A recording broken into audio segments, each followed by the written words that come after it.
Everyone, कैसे हैं आप सब? होप सो अच्छे होंगे। सो गाइस, आज की इस वीडियो में हम बात करेंगे प्रोबेबिलिटी पार्ट 2 के बारे में। इससे पहले भी इस चैप्टर के ऊपर मैंने एक वीडियो बनाई थी। अगर आपने वो नहीं देखी है तो इस वीडियो के डिस्क्रिप्शन बॉक्स में आपको लिंक गिवन मिल जाएगा, आप वहां से जाके चेकआउट कर सकते हो।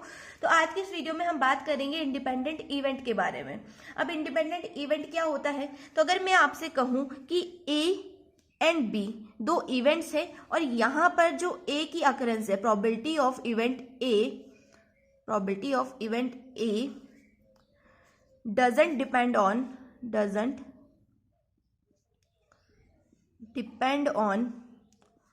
probability of event B। अब नाम से ही हमें पता चल रहा है इंडिपेंडेंट का मतलब क्या है, जो किसी पर डिपेंड नहीं करता। अब यहाँ पर इंडिपेंडेंट कौन है? इवेंट इंडिपेंडेंट है। तो एक ऐसा इवेंट जो दूसरे इवेंट की प्रोबेबिलिटी के अकरेंस पर डिपेंड नहीं करता, उसे हम क्या बोलेंगे? इंडिपेंडेंट इवेंट बोलेंगे। तो अभी के लिए आप यही ध्यान रखो कि जो ए इवेंट है वो बी इवेंट की अकरेंस पर डिपेंड नहीं करता, यही क्या है? इंडिपेंडेंट इवेंट है।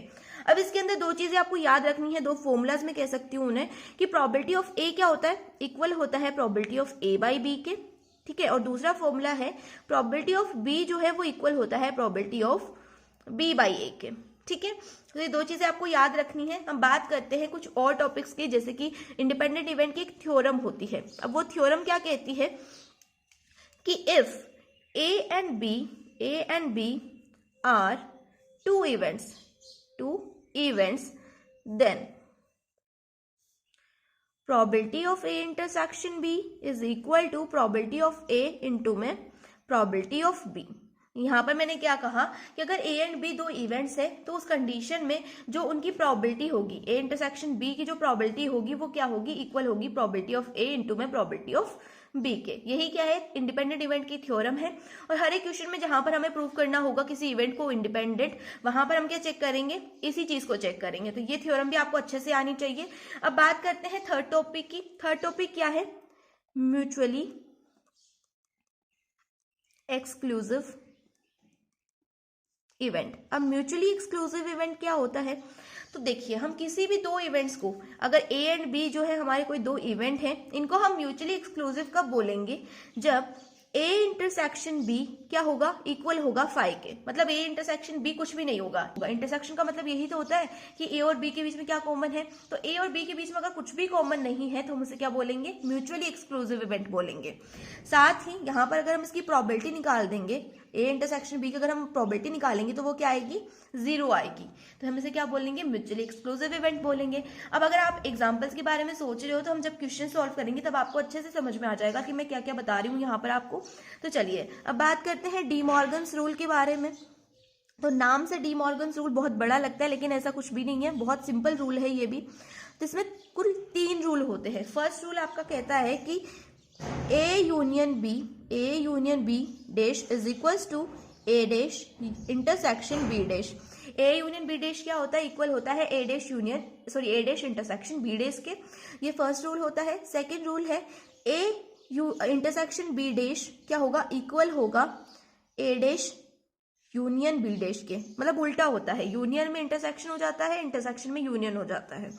थर्ड रूल आपका कहता है कि प्रोबेबिलिटी ऑफ ए प्लस में प्रोबेबिलिटी ऑफ ए डैश क्या होती है? इक्वल होती है 1 के, ठीक है। प्रोबेबिलिटी ऑफ ए प्लस में प्रोबेबिलिटी ऑफ ए डैश क्या होती है? इक्वल होती है 1 के। अब इसका मतलब क्या है? देखो, प्रोबेबिलिटी ऑफ ए और प्रोबेबिलिटी ऑफ ए डैश में डिफरेंस क्या है ये भी पता होना चाहिए। तो जो चीजें प्रोबेबिलिटी ऑफ ए में नहीं आएंगी, जो चीजें प्रोबेबिलिटी ऑफ ए के अंदर नहीं होंगी, वो किस में होंगी?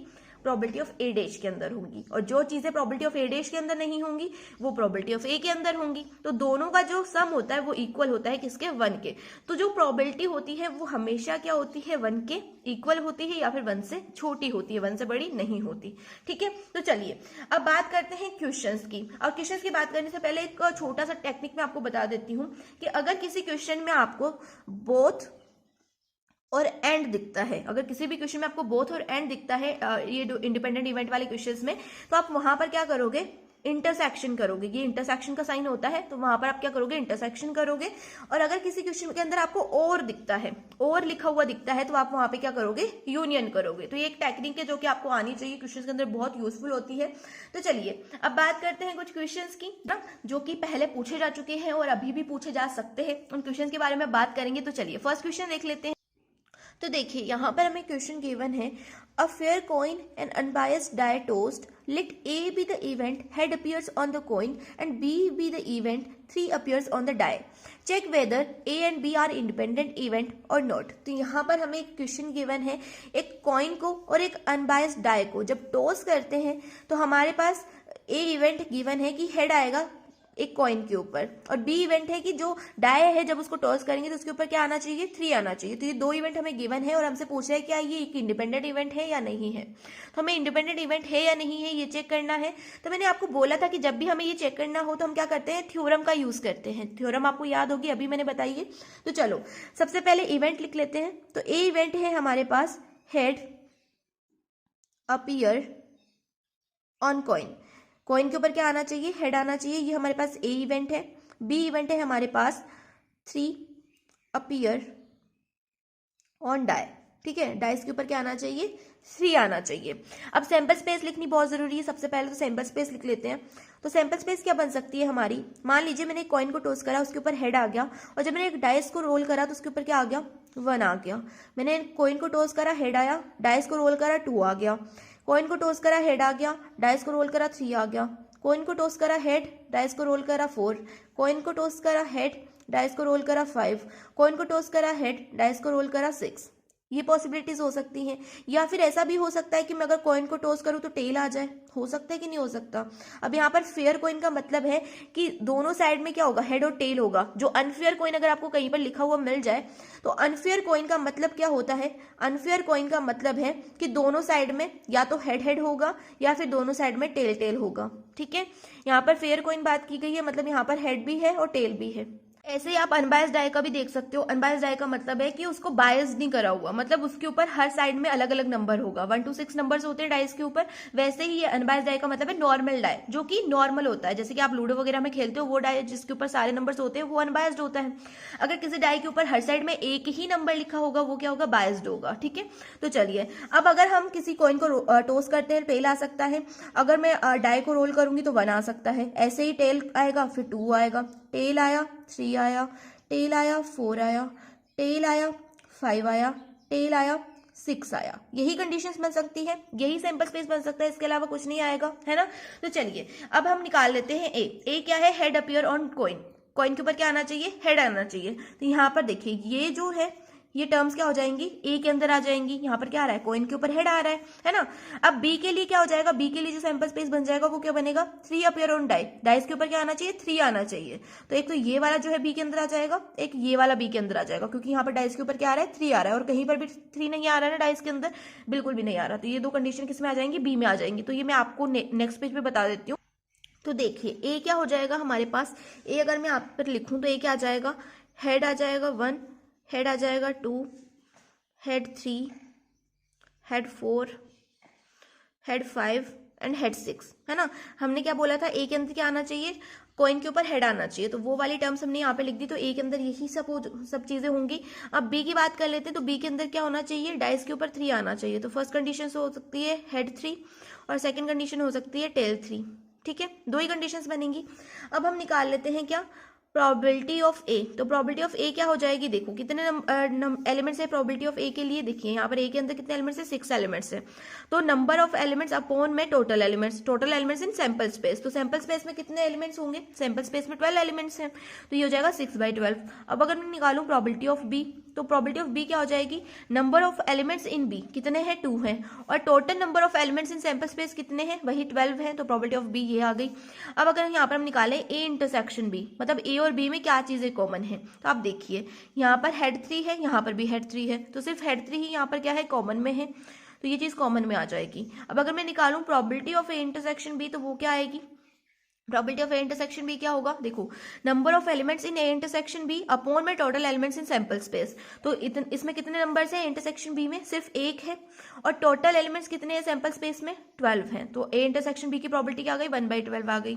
अब मैंने आपको बोला था थ्योरम यहाँ पर यूज होगी। तो थ्योरम क्या थी, probability of A intersection B equal होगा किसके, प्रोबेबिलिटी ऑफ ए इंटू में प्रोबेबिलिटी ऑफ बी के। तो अगर ये चीज प्रूव हो जाती है तो ये हमारा इवेंट क्या है, इंडिपेंडेंट इवेंट है, नहीं तो नहीं है। तो probability of A intersection B क्या है, 1/12 है, is equals to probability of A क्या आया हमारे पास, 6/12 आया है। प्रोबेबिलिटी ऑफ बी क्या आया हमारे पास, 2/12 आया है। इसको सॉल्व करेंगे तो क्या आएगा, 6 2 12, 12 12 144 है ना।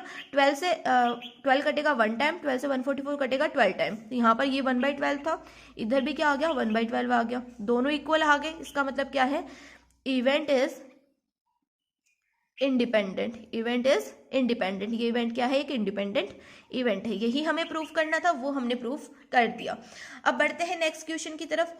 सो देखिए यहाँ पर हमें सेकंड क्वेश्चन गिवन है, given that the events A and B are such that probability of A is equals to 1/2 and probability of A union B is equals to 3/5 and probability of B is equals to P.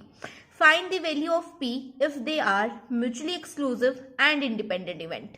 तो हमें यहाँ पर जो कुछ values given है और हमसे बोल रहा है कि पी की वैल्यू निकालनी है जब इवेंट म्यूचुअली एक्सक्लूसिव है, और पी की वैल्यू निकालनी है जब इवेंट इंडिपेंडेंट इवेंट है। तो सबसे पहले तो भाई म्यूचुअली एक्सक्लूसिव क्या होता है ये हमें पता होना चाहिए। तो म्यूचुअली एक्सक्लूसिव हम किसे बोलेंगे, जहां पर probability of A intersection B क्या होगा, इक्वल होगा 0 के, उसे हम क्या बोलते हैं, म्यूचुअली एक्सक्लूसिव इवेंट बोलते हैं। अब यहाँ पर हमें गिवन क्या क्या है, हमें गिवन है probability of A is equal to given है हमें 1/2, प्रोबेबिलिटी ऑफ बी हमें गिवन है P, and probability of A union B हमें गिवन है 3/5। तो अगर मैं यहाँ पर probability of A union B निकालूं तो probability of A union B का फॉर्मूला क्या होता है, सबको पता होगा है ना, सबको पता होगा क्या होता है, प्रोबेबिलिटी ऑफ ए प्लस में प्रोबेबिलिटी ऑफ बी माइनस में probability of A intersection B, यही होता है दीदू। तो चलो भाई, probability of A union B की वैल्यू क्या है, 3/5 है, is equal to probability of A की वैल्यू क्या है, 1/2 है, प्लस में प्रोबेबिलिटी ऑफ बी की वैल्यू क्या है, पी है। अब मुझे पी की वैल्यू फाइंड करनी है ना। अब probability of A intersection B क्या होगा, म्यूचुअली एक्सक्लूसिव के केस में ये क्या होगा, ये टर्म होगी 0, यहाँ पे मैंने 0 पुट कर दिया। अब मुझे निकालनी है पी की वैल्यू, तो पी की वैल्यू निकालने के लिए हम क्या करेंगे, 3/5 तो एज इट इज रहेगा, 1/2 को अगर मैं उस साइड भेजूंगी तो क्या बन जाएगा, माइनस का 1/2 बन जाएगा। अब सिंपली हम एलसीएम लेंगे और हमारे पास में पी की वैल्यू आ जाएगी। तो देखो यहाँ पे एलसीएम क्या आएगा, एलसीएम आएगा 10, 5 2 10, 3 2 6, माइनस में 2 5 यहाँ पे जगह 5, यहाँ पर 6 - 5 क्या होता है, 1 होता है, और नीचे क्या है 10 है। तो यहाँ पर पी की वैल्यू क्या आ गई, 1/10 आ गई। किसके केस में, जब हमारा इवेंट क्या है, म्यूचुअली एक्सक्लूसिव है, उस केस में हमारी वैल्यू क्या आ गई, 1/10 आ गई। अब हमें निकालना है सेकंड केस के लिए, जब हमारा इवेंट क्या होगा, इंडिपेंडेंट होगा। हमारा इवेंट क्या होगा, इंडिपेंडेंट इवेंट होगा। उस केस में हमें निकालनी है क्या, पी की वैल्यू। अब जब इवेंट इंडिपेंडेंट होता है तो इंडिपेंडेंट इवेंट की थ्योरम क्या थी, इंडिपेंडेंट इवेंट की थ्योरम थी probability of A intersection B is equal to probability of A into में प्रोबेबिलिटी ऑफ बी। यही थी कि नहीं थी, यही थी थ्योरम, यही थी इंडिपेंडेंट इवेंट की। तो देखिए अब अगर मैं यहाँ पर probability of A union B की वैल्यू निकालूं, probability of A union B की वैल्यू निकालूं, तो प्रोबेबिलिटी ऑफ ए हमें गिवन है 1/2, प्लस में प्रोबेबिलिटी ऑफ बी हमें गिवन है पी, माइनस में probability of A intersection B, probability of A intersection B. अब आप कहोगे दीदू probability of A intersection B की वैल्यू 0 पुट कर दो, लेकिन नहीं, वो हम नहीं कर सकते, क्योंकि वो 0 कब होती है, जब हमारा इवेंट म्यूचुअली एक्सक्लूसिव होता है। लेकिन यहाँ पर तो हम बात करें इंडिपेंडेंट इवेंट की, तो probability of A intersection B की वैल्यू हम 0 नहीं पुट करेंगे। तो आप क्या करेंगे, probability of A intersection B की वैल्यू क्या पुट करेंगे, तो देखो probability of A intersection B की वैल्यू क्या होती है, प्रोबेबिलिटी ऑफ ए इंटू में प्रोबेबिलिटी ऑफ बी होती है। तो यहाँ पर प्रोबेबिलिटी ऑफ ए क्या है, हमारे पास है 1/2, प्रोबेबिलिटी ऑफ बी क्या है, हमारे पास है पी। तो ये क्या हो जाएगा, इसकी जगह पे मैं क्या लिख सकती हूँ, ये लिख सकती हूँ ना। तो यहाँ पर जो फॉर्मूला होता है probability of A union B का, उसमें यहाँ पर माइनस में probability of A intersection B आता था, उसकी जगह पे मैंने ये टर्म लिख दी, कोई दिक्कत नहीं है, बिल्कुल नहीं है। अब probability of A union B की वैल्यू क्या आई थी, 3/5 हमें गिवन है ना। अब हम क्या करेंगे, इज इक्वल टू 1/2 प्लस में, अब देखो यहाँ पर है p, माइनस में है 1/2 इंटू पी। तो 1/2 इंटू पी को हम क्या कह सकते हैं, p/2 कह सकते हैं, बिल्कुल कह सकते हैं। तो यहाँ पर क्या हो जाएगा, p माइनस में p/2, p माइनस में p/2। ये टर्म कैसे हो जाएगी, ऐसे हो जाएगी, p माइनस p/2 आ जाएगा। तो यहाँ पर अगर मैं एलसीएम लूंगी, यहाँ पे नीचे 1 मान लेंगे, एलसीएम में 2 आएगा, यहाँ पे जगह 2p माइनस p, 2p में से p जाएगा तो हमारे पास बचेगा p, तो यहाँ पर क्या आ जाएगा, p/2 आ जाएगा। p में से p/2 जाएगा तो हमारे पास आ जाएगा p/2। तो इस टर्म की जगह मैं क्या लिख सकती हूँ, p/2 लिख सकती हूँ, कोई दिक्कत नहीं है ना। अब देखो, अब हम क्या करेंगे, p/2 को मैं एज इट इज रहने दूंगी, 1/2 को उस साइड भेज देंगे, तो यहाँ पर जाएगा 3/5 माइनस में 1/2 है ना। इसको सॉल्व करें तो हमारे पास क्या आया था, 3/5 माइनस में 1/2 क्या आया था, 1/10 आया था। तो हमारे पास क्या आ जाएगा, p/2 इज इक्वल टू 1/10 आ जाएगा कि नहीं आ जाएगा। यहाँ से अगर मैं p की वैल्यू निकालूंगी तो क्या आएगी, 2 से 10 कटेगा 5 टाइम्स, हमारे पास p की वैल्यू आ जाएगी 1/5। क्या आ जाएगी 1/5 आ जाएगी।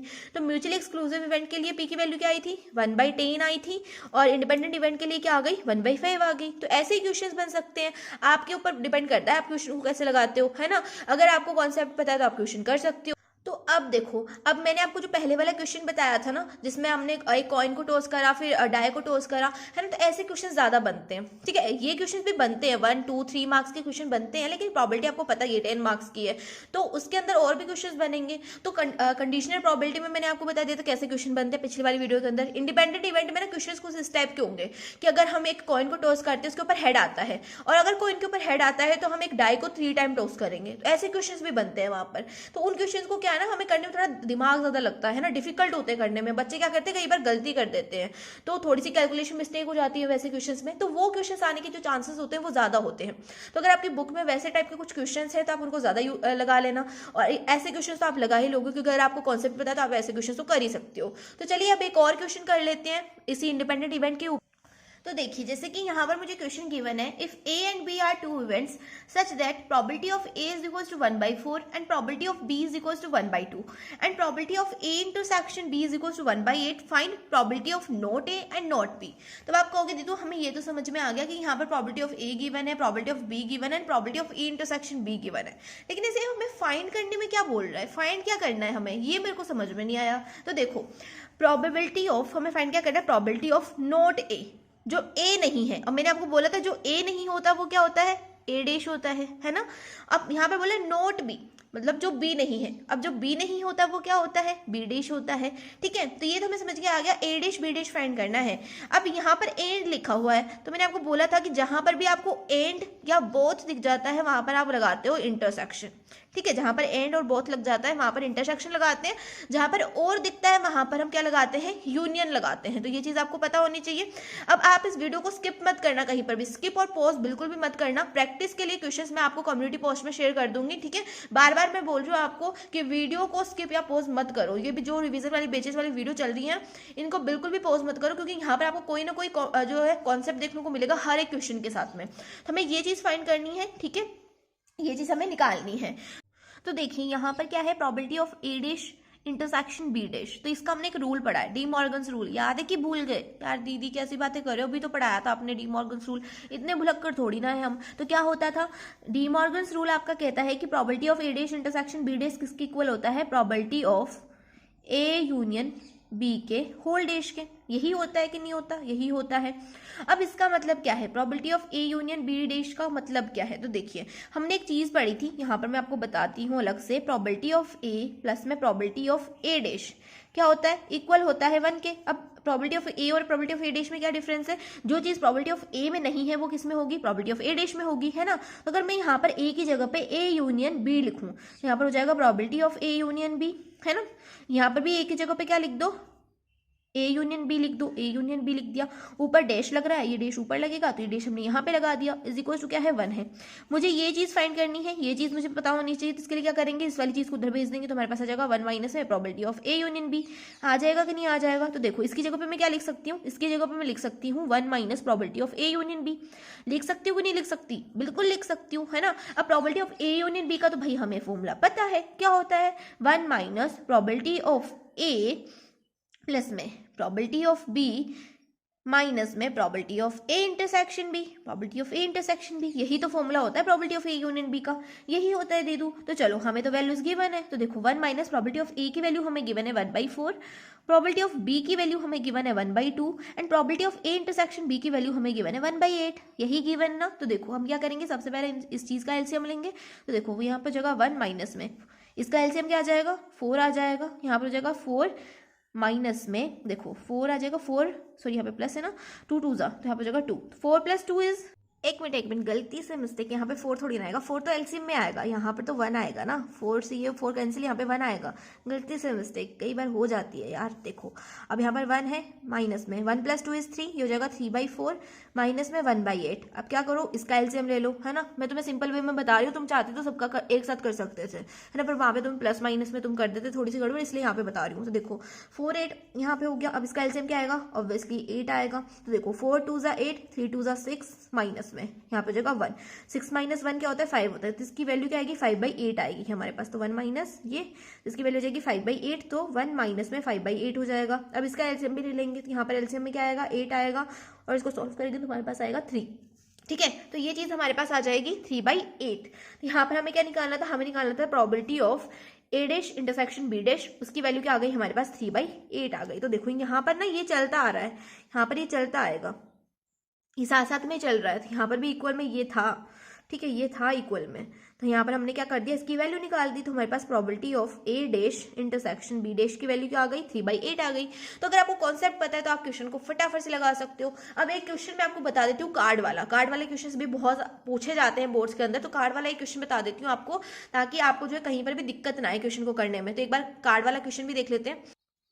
तो जैसे कि यहाँ पर हमें एक क्वेश्चन गिवन है, 1 card drawn at random from well shuffled deck of 52 cards of the following cases are the events E and F independent event। तो यहाँ पर E हमें गिवन है the card drawn is a spade and F हमें given है the card drawn is a एश। तो यहाँ पर हमें क्वेश्चन में बोल रहा है कि 52 कार्ड्स का डेक होता है, हमें ये तो पता है 52 कार्ड्स होते हैं, है ना। तो अगर हम उसमें से एक कार्ड निकालते हैं रेंडमली, अगर हम एक कार्ड चूज करते हैं, तो ई इवेंट हमें दिया हुआ है कि जो कार्ड होगा वो स्पेड होगा, और एफ इवेंट हमें गिवन है कि जो कार्ड होगा वो एस होगा। तो हमें यहाँ पर क्या करना है, इंडिपेंडेंट इवेंट निकालना है। तो देखो सबसे पहले तो कार्ड्स की क्वेश्चन करने से पहले हमें पता होना चाहिए कि कार्ड्स में क्या क्या होता है ना। तो जो तुम्हारे कार्ड्स होते हैं, टोटल कार्ड्स कितने होते हैं 52 होते हैं, यहीं पर मैं तुम्हें सारी की सारी नॉलेज दे देती हूँ। तो टोटल कार्ड्स होते हैं आपके 52। अब ये जो 52 कार्ड्स होते हैं ये डिवाइड होते हैं 2 पार्ट्स में, ठीक है। फर्स्ट पार्ट में 26 कार्ड होते हैं, सेकंड पार्ट में भी 26 कार्ड होते हैं। फर्स्ट पार्ट होता है ब्लैक और सेकंड पार्ट होता है आपका रेड, ठीक है। फिर आगे ये फर्दर डिवाइड होते हैं 4 पार्ट्स में। कितने पार्ट्स में, 4 पार्ट्स में, ठीक है। तो फर्स्ट पार्ट आपका कहलाता है स्पेड, इसके अंदर होते हैं 13 कार्ड्स। सेकंड पार्ट होता है आपका क्लब, इसके अंदर भी होते हैं 13 कार्ड्स। थर्ड पार्ट होता है आपका हर्ट, इसके अंदर भी होते हैं कितने 13 कार्ड्स। और फोर्थ पार्ट होता है आपका डायमंड, इसके अंदर भी कितने कार्ड्स होते हैं 13 कार्ड्स होते हैं, ठीक है। यहां तक समझ में आ रहा है सबको। अब देखो हर एक पार्ट में फर्स्ट कार्ड को हम क्या बोलेंगे, हर एक पार्ट में जो पहला वाला कार्ड होगा उसे बोलते हैं एश। यानी कि इन चारों के चारों पार्ट्स में कितने एश होंगे, एक एक एश होंगे। 13 कार्ड्स के उसमें से कितना एश होगा, इसमें एक एश होगा, इसमें एक होगा, इसमें एक होगा, इसमें एक होगा, ठीक है। फर्स्ट कार्ड क्या होता है, एश होता है। इसके अलावा 3 इंपॉर्टेंट कार्ड होते हैं जिसको हम बोलते हैं क्वीन, फिर किंग और फिर होता है जैक। जैक को आप जोकर भी कहते हो। तो हर एक कार्ड में, हर एक पार्ट में, इस 13 कार्ड के पार्ट में एक एश होगा और 3 ये यूनिक कार्ड्स होंगे, ठीक है। इसमें भी एक एश होगा, 3 यूनिक कार्ड्स होंगे, इसमें भी एक एश होगा, 3 यूनिक कार्ड्स होंगे, इसमें भी ऐसे ही होगा, ठीक है। तो बस इतनी सी नॉलेज है जो आपको पता होनी चाहिए कार्ड्स के बारे में, ठीक है। और ये आपको गूगल सर्च ना करना पड़े, इसलिए यहाँ पर मैंने बता दिया, क्योंकि मुझे तो करना पड़ता था, मुझे नहीं पता था कि कितने कार्ड्स होते, कितना क्या होता, कोई बताता भी नहीं था, है ना। तो ये चीज आपको पता होनी चाहिए। अब देखो, अब चलते हैं क्वेश्चन के ऊपर। तो उसने बोला है कि जो the card drawn is a spade, जो कार्ड हम उठा रहे हैं वो क्या होगा, स्पेड होगा। तो अगर मैं प्रोबेबिलिटी ऑफ ई निकालूं कि जो कार्ड है वो स्पेड है, इसकी अगर मैं प्रोबेबिलिटी निकालूं तो स्पेड में कितने कार्ड्स होते हैं, 13 कार्ड्स होते हैं। तो टोटल नंबर ऑफ एलिमेंट्स कितने हो जाएंगे, 13 हो जाएंगे। अपॉन में टोटल एलिमेंट्स कितने हैं, टोटल कार्ड्स कितने हैं। तो एक डेक के अंदर 52 कार्ड्स होते हैं, इसको डिवाइड कर देंगे 52 से। तो probability of E is what, 13 upon में 52। अब बात करें प्रोबेबिलिटी ऑफ एफ की, तो एफ हमें गिवन है the card drawn is an ace. जो कार्ड हमने निकाला है वो क्या होना चाहिए, एश होना चाहिए। अब उसने ये नहीं बोला कि जो कार्ड है एश जो है आप कहाँ से निकाल रहे हो, ऐसा उसने नहीं बोला कि वो एश जो है स्पेड में से ही होना चाहिए, ऐसा उसने यहाँ पे नहीं कहा। तो हमें क्या करना है, हमें बताना है कि जो हमने कार्ड ड्रॉन करा है वो एश है। अब कितने एश होते हैं, 52 कार्ड्स में कितने एश होते हैं, 4 होते हैं, क्योंकि मैंने आपको बोला ना हर एक पार्ट में एक एश होता है। स्पेड में एक होगा, क्लब में, इसमें 4 एश हो गए। हर एक पूरे 52 कार्ड्स में कितने एश होते हैं, 4 एश होते हैं, है ना। अपॉन में टोटल कार्ड्स कितने हैं, 52 हैं। तो यहाँ पर ये जो प्रोबेबिलिटी है, प्रोबेबिलिटी ऑफ एफ, वो ये आ जाएगी, है ना। तो चलो अब बात करते हैं हम probability of E intersection F की। ई इंटरसेक्शन एफ की तो देखो ई और एफ में क्या चीज कॉमन होगी, ई क्या है, ई है हमारा सेट ऑफ स्पेड कार्ड्स, और एफ क्या है हमारा, ये है ड्रॉन इज एन एश। जो कार्ड हमने ड्रॉन करा वो एश होगा। तो स्पेड में कितने एश होते हैं, एक एश होता है ना। तो इसमें जो कॉमन चीज होगी वो क्या होगी, 1 ही होगी। एश हम इसमें कॉमन होगा, दोनों में कॉमन क्या होगा, एश ही कॉमन होगा। अपॉन में टोटल कार्ड्स कितने होते हैं, पूरे डेक में कितने कार्ड्स होते हैं, 52 होते हैं। आगे बात समझ में, हमें बताना है कि ये एक इंडिपेंडेंट इवेंट है। इंडिपेंडेंट इवेंट की एक थ्योरम हमने पढ़ी थी, क्या होती थी, probability of intersection F is equal to होता था प्रोबेबिलिटी ऑफ ई इंटू में प्रोबेबिलिटी ऑफ एफ होता था कि नहीं होता था? बिल्कुल होता था। Probability of E intersection F हमारे पास है 1/52, प्रोबेबिलिटी ऑफ ई हमारे पास है 13/52, प्रोबेबिलिटी ऑफ एफ हमारे पास है 4/52। इसको सॉल्व कर लो, हमारे पास क्या जाएगा 13 4 52, सॉरी 13 4 ये हो जाएगा 52 और यहाँ पर आ जाएगा 52 इंटू 52 करोगे तो चलो इसको कट कर देते हैं, नहीं तो यहाँ पे ना हमें ज़्यादा दिक्कत आएगी। देखो 13 से अगर मैं इसको कट करूंगी, 13 से 13 कट होगा 1 टाइम्स, 52 कट होगा हमारा 4 टाइम्स, ठीक है।